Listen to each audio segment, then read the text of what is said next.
কোথাও আটকে থেকো না। পৃথিবী দেখার জন্যই সৃষ্টি হয়েছে। যত বেশি স্থান দেখবে তত বেশি সমৃদ্ধ হবে তোমার চিন্তা ও অনুভূতি। তাই আমরা আমাদের চিন্তা ও অনুভূতিকে সমৃদ্ধ করার জন্য নওগাঁ জেলার সাপাহার উপজেলার আমবাগান দেখতে দেখতে চলে গিয়েছিলাম সাপাহারের জবই বিল দেখতে, যেটি বাংলাদেশের উত্তরাঞ্চলের অন্যতম বৃহৎ এবং প্রাকৃতিক সৌন্দর্যে ভরপুর একটি জলাভূমি।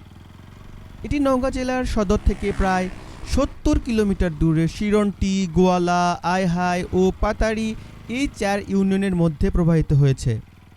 এই বর্ষার মৌসুমে কানায় কানায় পূর্ণ জলরাশি এবং শীতকালে হাজার হাজার অতিথি পাখির ওড়াউড়ি দেখতে দেশের বিভিন্ন প্রান্ত থেকে প্রকৃতিপ্রেমী ও পর্যটকরা এখানে ঘুরতে আসেন।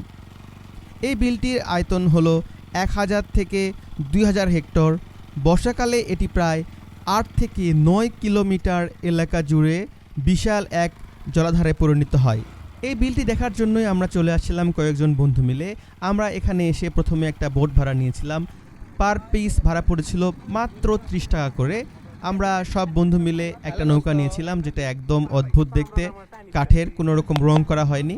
আমাদের যাত্রা এখান থেকে শুরু হয়েছিল। কিছু স্ন্যাক্স নিয়েছিলাম, যেগুলো আমরা খাওয়ার জন্য নিয়েছিলাম। এই স্ন্যাক্সগুলো আপনারা জবই বিলের রাস্তার পাশেই পেয়ে যাবেন।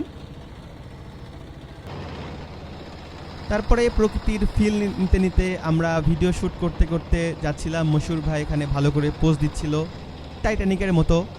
এখন ইমন বন্ধু আমাদের তানভীর বন্ধুকে সরিয়ে দিয়ে পোজ দেওয়ার জন্য প্রস্তুত হচ্ছে।